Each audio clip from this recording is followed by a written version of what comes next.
Mesdames et messieurs, bonjour, bonsoir en fonction de l'heure à laquelle vous allez nous suivre. Aujourd'hui, nous allons parler business, nous allons parler histoire, nous allons surtout parler inspiration, car l'objectif, c'est avant tout vous inspirer, vous parler de son histoire et surtout parler de lui tout simplement.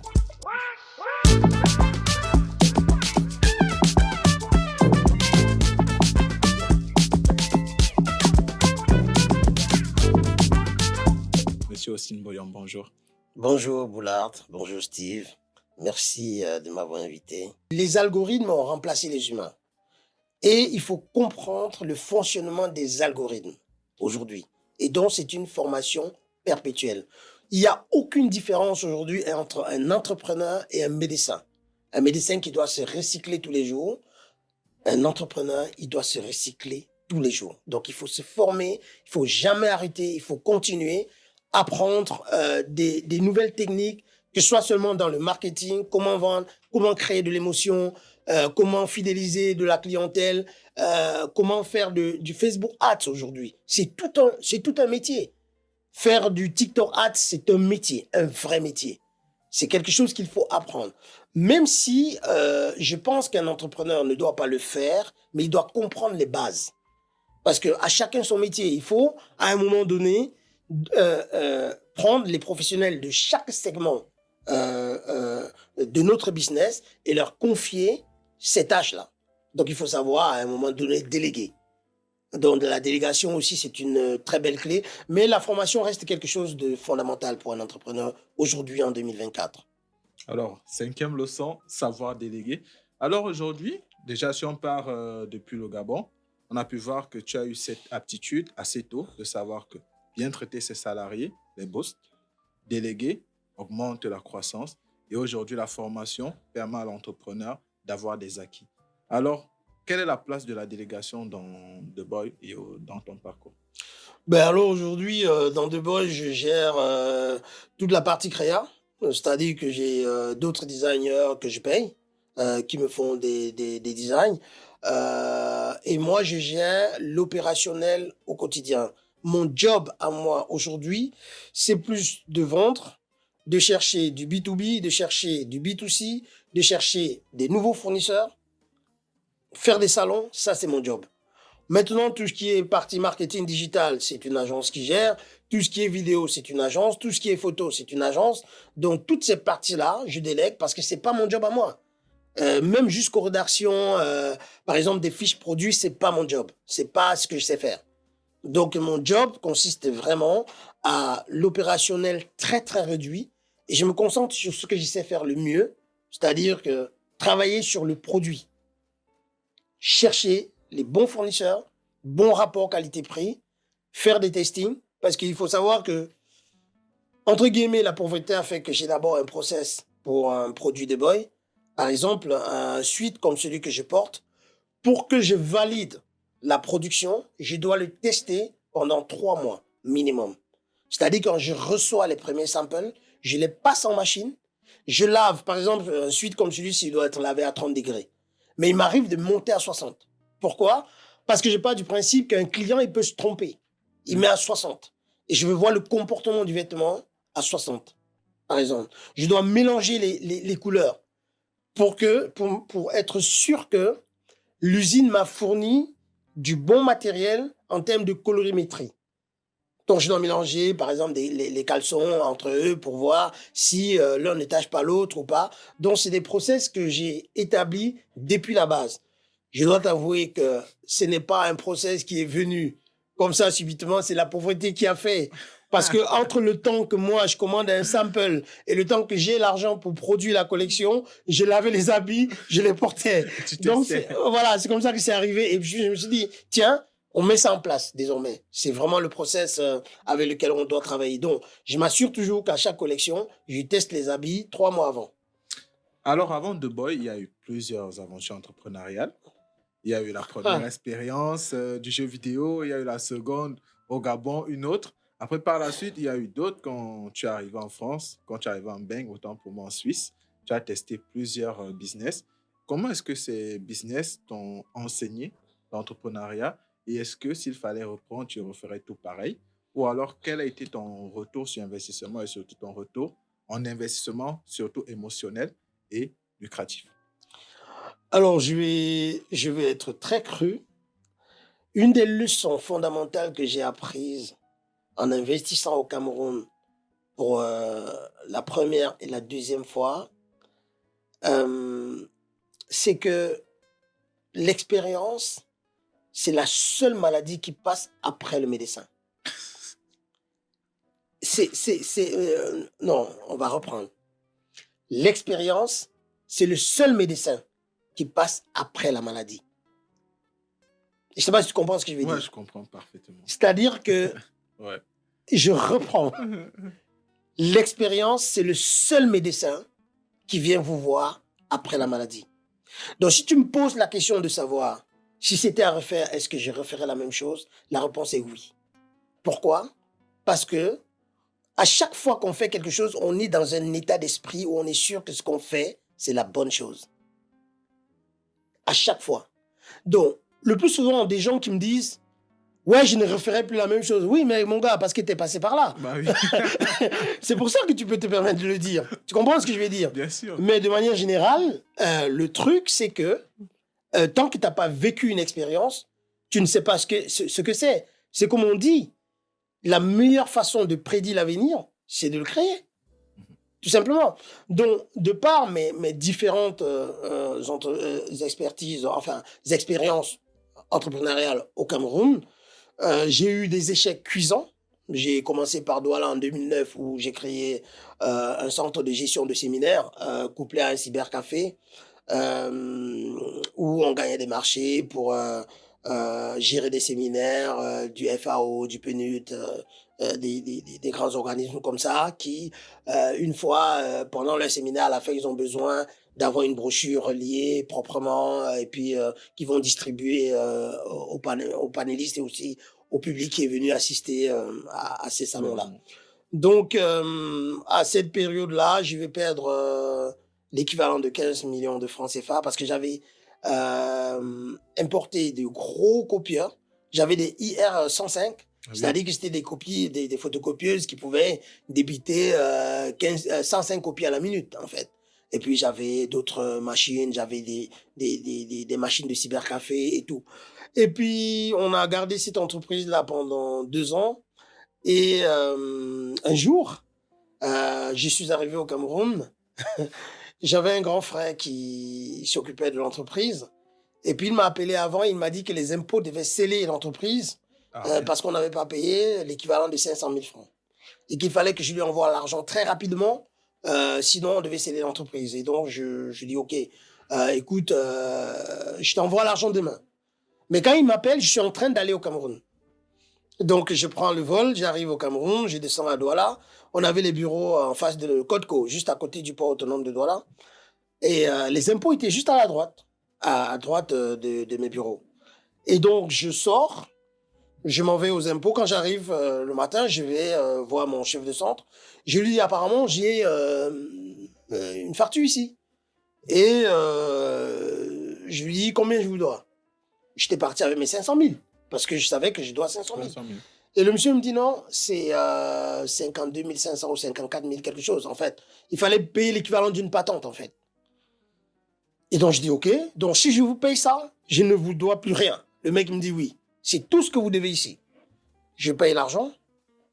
Et quand je retourne au bureau, je décide de tout arrêter. Parce que...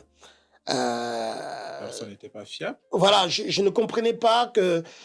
depuis qu'on travaillait, on ne gagnait pas de l'argent et je payais encore de mes poches. Et quand je ferme l'entreprise, parce que je ferme le jour où le grand frère en question qui gérait l'activité n'était pas là, je ramène tous les dossiers, je mets tout ça dans une valise, tout ce qui était paperasse, parce que je vais vendre ça à 1,5 million. Hein. Il y avait un gars qui avait pris un petit bureau chez moi, qui faisait le transit. Je lui ai dit, écoute, t'as combien? Je suis arrivé, quand je suis sorti des impôts vers 12 heures, je suis venu le voir, je lui ai dit, écoute mon gars, je vais te vendre l'entreprise, t'as combien? Il m'a dit 1,5 million, j'ai dit donne l'argent. J'ai pas cherché à réfléchir combien j'avais dépensé ou pas, je voulais juste me débarrasser de cette entreprise-là. Et donc, j'ai pris les 1,5 million, j'ai donc ramassé toute la paperasse, je suis allé chez moi à Yaoundé avec. J'en ai encore la paperasse de cette entreprise-là. Et je vais te dire pourquoi j'ai gardé. Parce que je me suis rendu compte que le grand frère en question, il a créé un business. Dans le business, il vendait des containers vides. Et quand j'ai fait la comptabilité de ce qu'il avait vendu en entreprise, on était à plus de 100 millions. Ah merde. Quand même, hein. Et là, quand les impôts te tombent dessus pour 100 millions que tu n'as pas encaissé, explique-moi comment tu fais. Tu comprends? Il avait créé une source d'entreprise Il dans vendait l'entreprise. des containers vides, mon gars. Des containers fin de voyage, comme on appelle. 100 millions. J'ai jamais raconté cette histoire. Moi, je l'ai avalé. J'ai pris ça sur moi. Je me suis dit, c'est le game, quoi. Ça fait partie du jeu. Et puis, je suis parti. Et donc, et après, en 2012, je me dis qu'il faut que je rentre au Cameroun. Je veux faire du business au pays. Je charge un conteneur de 40 pieds. Je vais faire un fast-food qui s'appelait le Blue Beans à Yaoundé, juste avant le Santa Lucia actuel. Et je m'installe, je fais du beignet haricot. À l'époque, on était deux avec Chopé Amo de Idriss. On faisait du beignet haricot, des burgers, des nuggets, des saucissons grillés, des choses comme ça. Et les 3 premiers mois où j'ai géré l'activité avec ma femme, on faisait 10 millions de chiffre d'affaires par mois. Pour nous, tout roulait. Tout allait très bien. On était très contents. Et l'objectif pour nous, c'était de créer une chaîne de fast-food. Et l'objectif, c'était dans 10 ans, avoir 10 fast-food. Et puis, si on part du principe que chaque fast-food nous génère 100 000 francs net par jour, mais net d'impôts, ça nous fait 1 million de francs CFA par jour. C'est 365 millions parce qu'on ouvrait, voilà, de lundi à lundi. Hein, on n'avait pas de pause. Et donc, on part sur cette base-là. Mais seulement, pendant 3 mois, je me dis que tout roule, je suis là et j'avais commis une grave erreur qu'il ne faut pas commettre en affaires. Parce que je le dis, hein, à chaque fois qu'on a un échec, il faut connaître quelle est sa part de responsabilité. Et il faut avoir l'honnêteté de comprendre où a été le problème et corriger le tir. Et donc, le Blue Beans, il va échouer parce que je suis l'unique responsable à 100% de cet échec-là. Et je vais t'expliquer pourquoi. Vas-y. C'est parce que, à cette époque-là, je décide d'ouvrir un restaurant. Je reste 3 mois au Cameroun, mais je suis inscrit au chômage entre-temps. Et donc, je dois faire des allers et retours pour aller pointer au chômage et venir gérer mon entreprise. Et à chaque fois que je suis parti, je perds en chiffre d'affaires. Je perds en process. Parce que le process, on l'a perdu. C'est toi qui maîtrisais le process. C'est pas moi seul qui maîtrisais le process. Les process, c'est une chose. Les appliquer, c'est une autre. Et le plus souvent, les collaborateurs n'appliquent pas les process. C'est souvent ça le problème. Et c'est pour ça que je dis souvent aux jeunes entrepreneurs, ne soyez pas amoureux de vos produits. Soyez amoureux du process. Ne soyez pas amoureux de l'argent. Soyez amoureux du process. Parce que c'est le process qui conduit au résultat. Et pas l'inverse. C'est pas possible. C'est pas le résultat qui conduit au process. C'est le process. Donc, j'ai dit toujours ça aux gens parce que je suis passé par là, tu vois. Donc, à chaque fois où les gens me disent, ouais, les gens t'ont volé. Oui, on t'a volé parce que t'étais pas là. Parce que t'es allé en Suisse faire le con. C'est ça le truc. C'est que une entreprise ne se pilote pas à distance.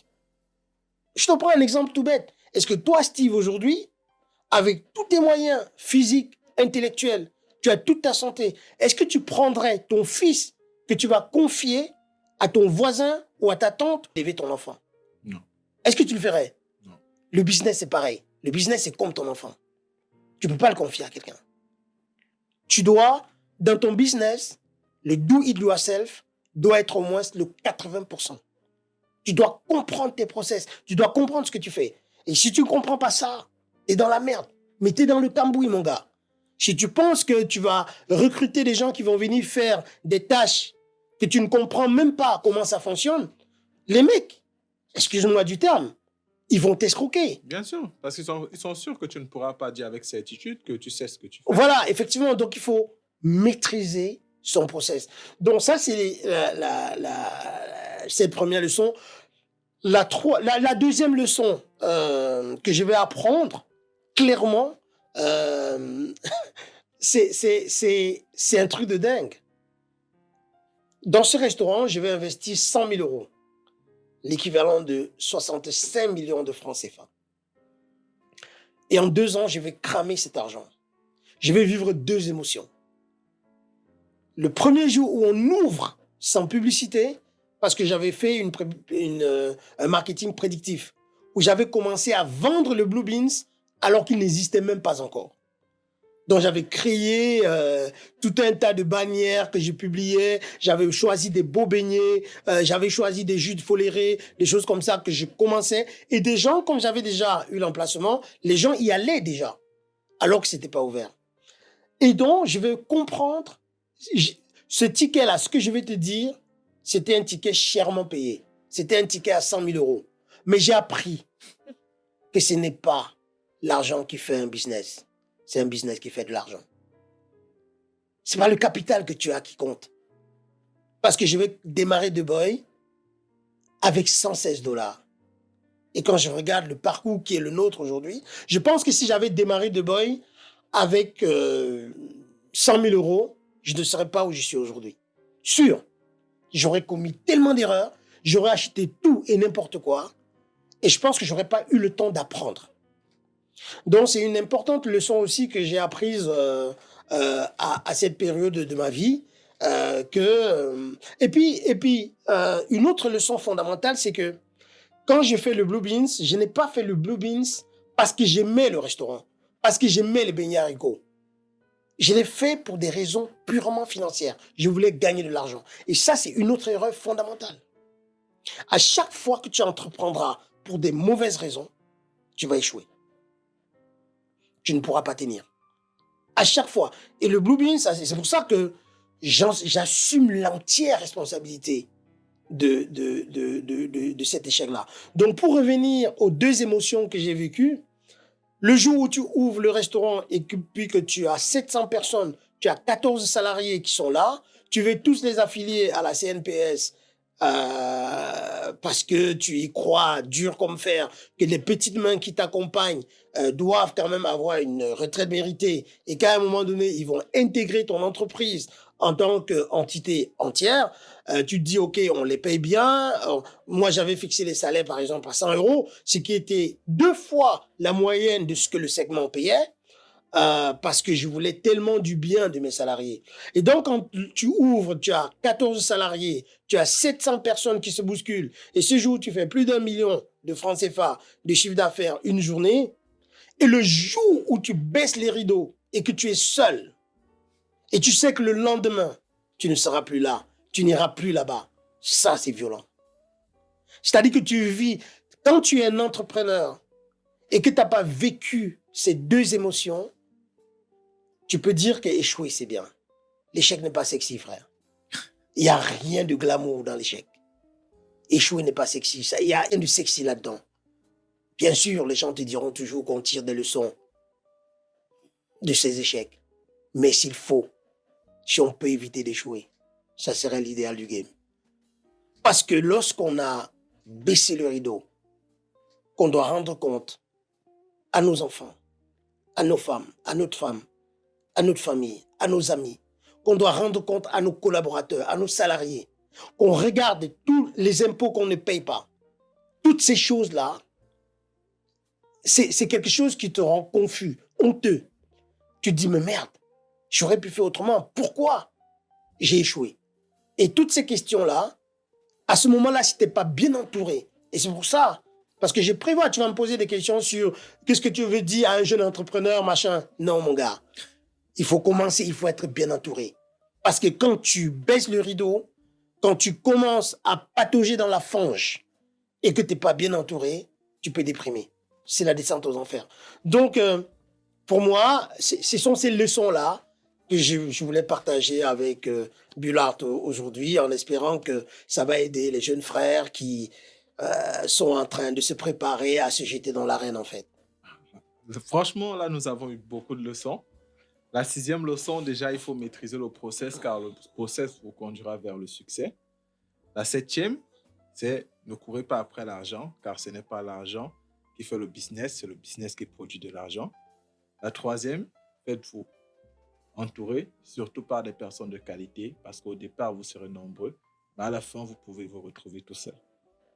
Là, c'est vraiment des mots qui sont non seulement choquants, mais motivants. Pourquoi motivants? Parce que lorsqu'on lance un business, on se dit généralement que ce n'est que la gloire qui nous attend, ce n'est que l'or, ce n'est que du bling-bling, ce n'est que le côté succès. On oublie toujours et généralement souvent l'autre côté de la médaille. Et c'est bien d'avoir un entrepreneur avec nous aujourd'hui qui n'est pas que là pour nous vendre du rêve, qui n'est pas que là pour nous dire que l'entrepreneuriat, c'est la magie, l'entrepreneuriat, c'est beau, mais il nous donne des alertes. Alors, ces alertes, on va dire que nous sommes quittés des entreprises avec de gros capitaux à une entreprise où vous avez cru par passion, où tu as cru, désolé, par passion. Et cette passion, c'est quelque chose qui brûle en toi depuis la mode. Quel est ton rapport avec la mode? J'ai toujours voulu être différent. Je n'ai jamais voulu ressembler à tout le monde. Même quand j'étais au lycée, je traficotais déjà mes tenues. Par exemple, les tenues en pas def, c'était interdit au lycée, mais je le faisais quand même. Mes jeans, je devais les tailler aux extrémités et remplacer par des tissus africains, des tissus pagne, parce que je voulais être différent. J'aime la lumière quelque part. J'aime un peu attirer l'attention sur moi. Je suis un peu narcissique en fait. Et je pense que la plupart des personnes qui font dans la mode ou bien qui sont des artistes de renommée, c'est un peu des gens narcissiques qui aiment être vus, qui aiment la lumière. Et d'ailleurs, personne n'achète une Ferrari pour mettre dans sa poche, hein. Bien On sûr, l'achète parce qu'on veut être vu. nous Il sommes faut tous dire ce qui d'accord. est. Donc, la mode, pourquoi? Parce que c'est un domaine d'expression infinie. C'est-à-dire que lorsqu'on est un créateur de mode, on n'a pas une limite spatio-temporelle dans la créativité. On fait un peu ce qu'on veut. On est, entre guillemets, je ne vais pas blasphémer, mais on est un peu le dieu de ce qu'on crée. Son univers. Voilà. Donc, et comme je suis quelqu'un qui se lasse très vite de la routine, de la monotonie, il me fallait être dans un segment qui me permet de m'exprimer à l'infini. C'est pour ça que je suis rentré dans la mode. Et puis, il y a aussi l'effet waouh. Le fait que tu crées un produit, il y a quelqu'un qui l'achète et cette personne est très heureuse de partager ton rêve. Une personne qui ne te connaît pas, qui partage un rêve avec toi.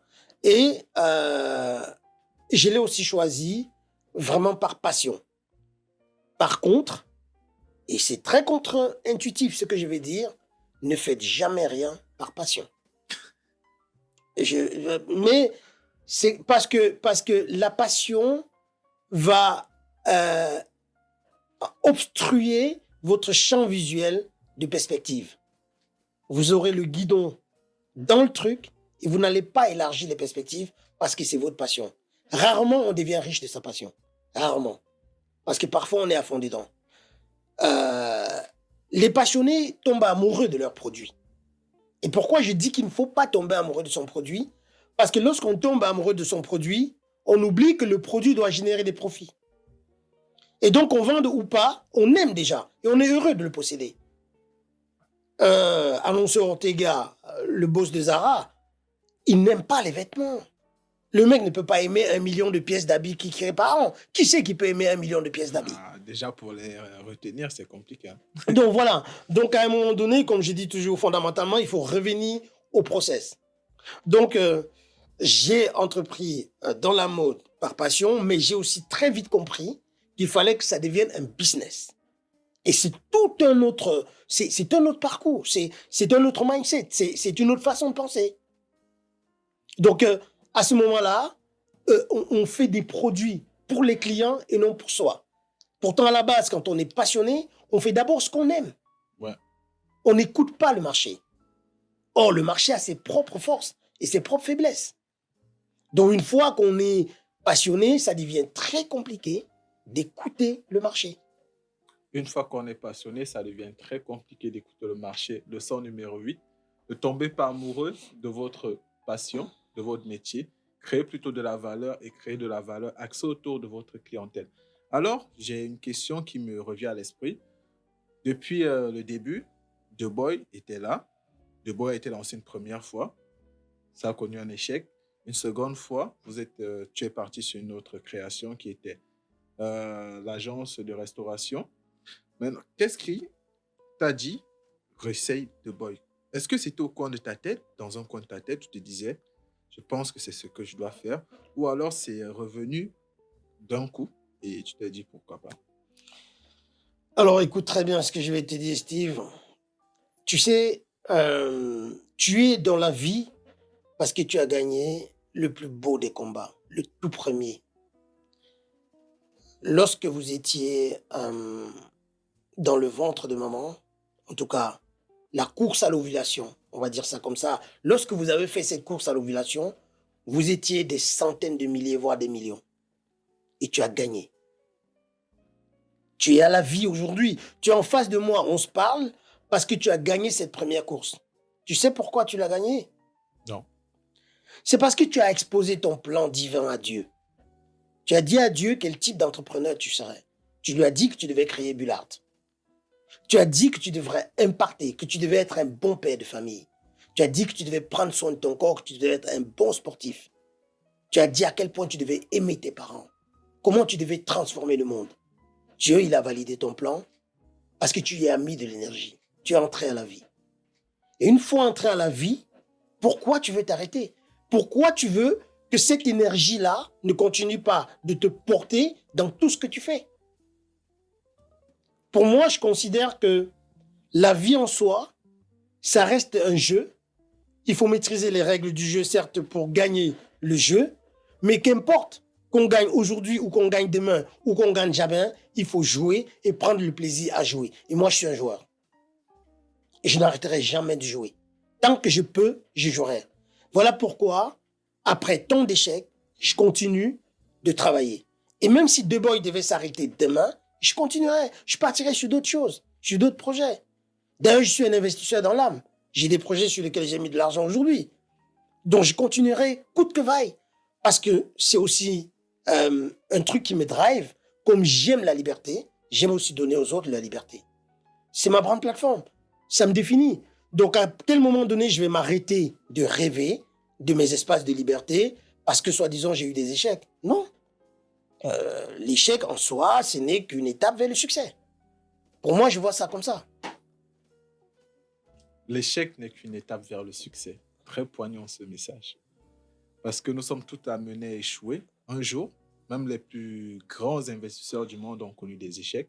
Et c'est d'ailleurs la plupart des échecs qui ont forgé leur état d'esprit et surtout déterminé le type de personnes qui seront pour le futur. Alors là, j'ai une question qui me revient.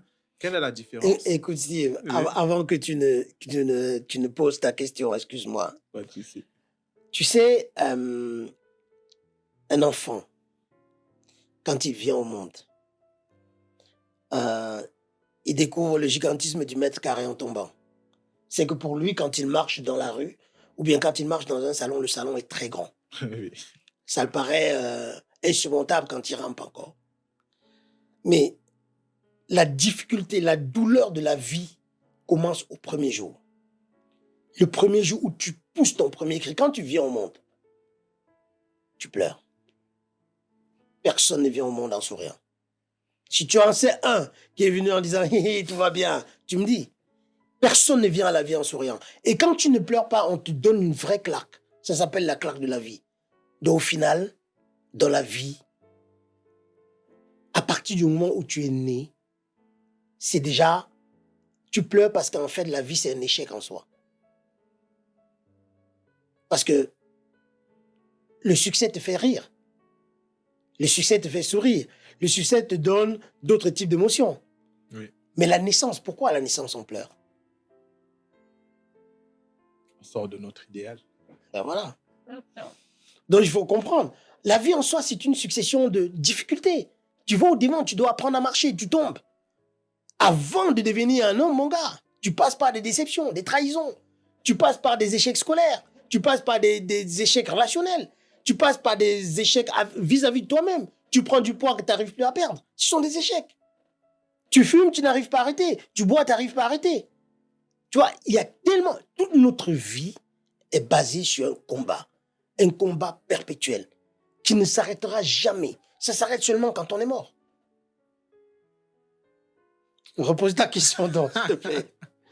Là, franchement, ce qui m'a fait sourire, c'est, sans s'en rendre compte, la chute de ta phrase avait des similitudes avec la question qui allait suivre. C'était quel est l'état d'esprit dans lequel tu étais quand tu as lancé une entreprise à plus de 100 000 € et après, tu te dis, cette fois-ci, je vais faire différemment, je vais aller sur 116. Bah oui, l'état d'esprit, comme je t'ai dit, il est le même. Tu as gagné le plus beau des combats. Continue. Continue d'engranger les médailles, mec. Continue. La vie, ce n'est que des médailles à gagner. Il y en a que ça. Et puis, si tu rates une, tu en prends une autre. Tu continues. C'est le game, c'est le jeu. Dans un jeu, on gagne, on perd, on gagne, on perd. Personne n'est jamais constant. C'est ça.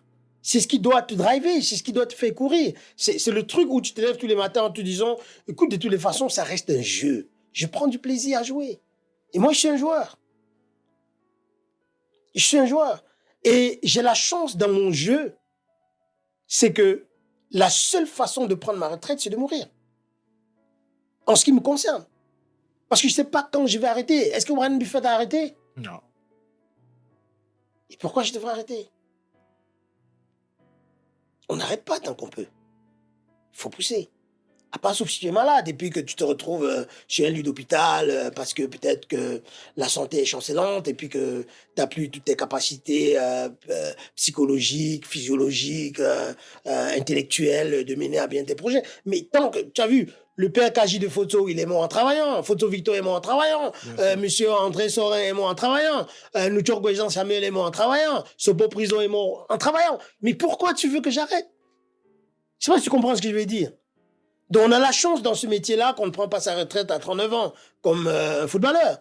Donc, en tant qu'entrepreneur, tu as un champ illimité. Tant que ta santé te permet, tu continues. Tu continues le jeu. C'est ça. Donc, et la vie, elle est longue. Elle est longue. Tu vois? Et la Terre, c'est 8 milliards d'individus, frère. C'est donc 8 milliards de possibilités. Combien t'en veux? Fixe-toi le cap. Tu sais, on est dans cette salle en train de faire ce podcast. Si je te demande combien tu veux, tu vas me donner un chiffre. Si je demande à notre caméraman, notre très beau et cher caméraman, combien il va me donner un chiffre. Tu comprends ce que je veux dire? Bien sûr. Chacun a un chiffre. Chacun a son chiffre où il se dit, voilà. Là, c'est le bon. Tu vois ce que je veux dire?